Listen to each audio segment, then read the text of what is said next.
അസ്സലാമു അലൈക്കും വറഹ്മത്തുള്ളാഹി വബറകാതുഹു. ലേൺ അറബിക് വിത്ത് മിന്ന സലം എന്ന യൂട്യൂബ് ചാനലിൻ്റെ പുതിയൊരു വീഡിയോയിലേക്ക് എല്ലാവർക്കും സ്വാഗതം. ഇന്ന് നമ്മൾ പഠിക്കാൻ പോകുന്നത് കിസർ എന്ന ചിഹ്നത്തിനെക്കുറിച്ചും ആ ചിഹ്നം ഉപയോഗിച്ച് എങ്ങനെയാണ് വായിക്കേണ്ടതെന്നുമാണ്. അപ്പോൾ നമുക്ക് ക്ലാസ്സിലേക്ക് പോയാലോ. കിസർ കിസർ എന്ന് പറയുകയും ചെയ്യും, കസ്ര എന്ന് എഴുതുകയും ചെയ്യും. അങ്ങനെ എന്തെങ്കിലും കൺഫ്യൂഷൻ ആർക്കെങ്കിലും തോന്നിയോ? കിസർ എന്നും കസ്ര എന്നും പറയാറുണ്ട് കേട്ടോ.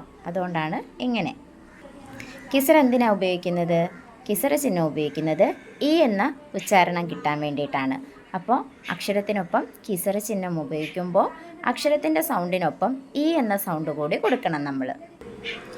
അപ്പം നോക്കൂ, അലിഫിന് കിസറിട്ടാൽ എന്ത് വായിക്കും? ഇ എന്ന് വായിക്കും. ബാഇന് കിസറിട്ടാൽ ബി എന്ന് വായിക്കും. താഇന് കിസറിട്ടാൽ ടി എന്ന് വായിക്കും. സാഇന് കിസറിട്ടാൽ സി എന്ന് വായിക്കും. ജീമിന് കിസറിട്ടാൽ ജി എന്ന് വായിക്കും. ഹാഇന് കിസറിട്ടാൽ ഹൈ എന്ന് വായിക്കും. ഖാഇന് കിസറിട്ടാൽ ഹൈ എന്ന് വായിക്കും. ദാലിന് കിസറിട്ടാൽ ദി എന്ന് വായിക്കും. റി, റി, സി, സി, ഷി, സ്വി, ലി, ത്വി, ലി, ഐ, ലി, ഫി, ഖി, കി, ലി, മി, നി, ഹി, വി, ഇ. നോക്കൂ, ഇതിൽ റാഇന് കിസറിടുമ്പോൾ റീ എന്നും ചില സന്ദർഭങ്ങളിൽ രി എന്നും വായിക്കാറുണ്ട്. അത് ശ്രദ്ധിക്കുക കേട്ടോ. E, B, T, C, E, B, T, C, G, ഹി, ഖി, ദി, റി, റി, സി, സി, ഷി, സ്വി, ലി, ത്വി, ലി, ഐ, ലി, ഫി, ഖി, കി, ലി, മി, നി, ഹി, വി, ഇ. ഒന്നുകൂടി നോക്കൂ, വായിച്ചേ.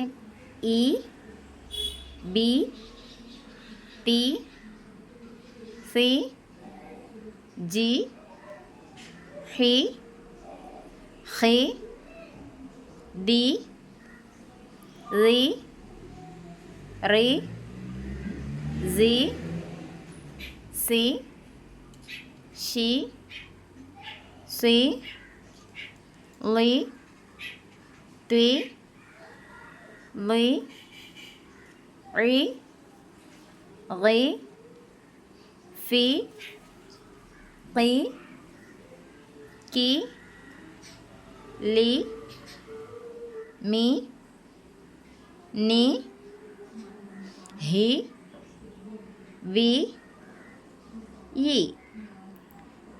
ഈ അക്ഷരങ്ങൾ എങ്ങനെയാണ് വായിക്കേണ്ടതെന്ന് മനസ്സിലായല്ലോ. അക്ഷരത്തിൻ്റെ സൗണ്ടിനൊപ്പം ഇ എന്ന ഉച്ചാരണം കൊടുക്കുമ്പോൾ നമുക്ക് വായിക്കാൻ പറ്റും. കഴിഞ്ഞ ക്ലാസ്സിൽ നമ്മൾ ഫതഹ് ചിഹ്നം ഉപയോഗിക്കേണ്ടത് എങ്ങനെയാണെന്നും അത് ഇടുമ്പോൾ ഫതഹ് ചിഹ്നം ഇടുമ്പോൾ കിട്ടുന്ന സൗണ്ട് എന്താണെന്നും നമ്മൾ പഠിച്ചു. ആ എന്ന ഉച്ചാരണമാണ് കിട്ടുന്നത് അല്ലേ. ഈ പാഠത്തിൽ നമ്മൾ കിസർ ചിഹ്നം ഉപയോഗിക്കേണ്ടത് എങ്ങനെയാണെന്നും കിസർ ചിഹ്നം ഇടുമ്പോൾ കിട്ടുന്ന സൗണ്ട് എന്താണെന്നും നമ്മൾ പഠിച്ചു. ഈ എന്ന ഉച്ചാരണമാണ് കിട്ടുന്നത്.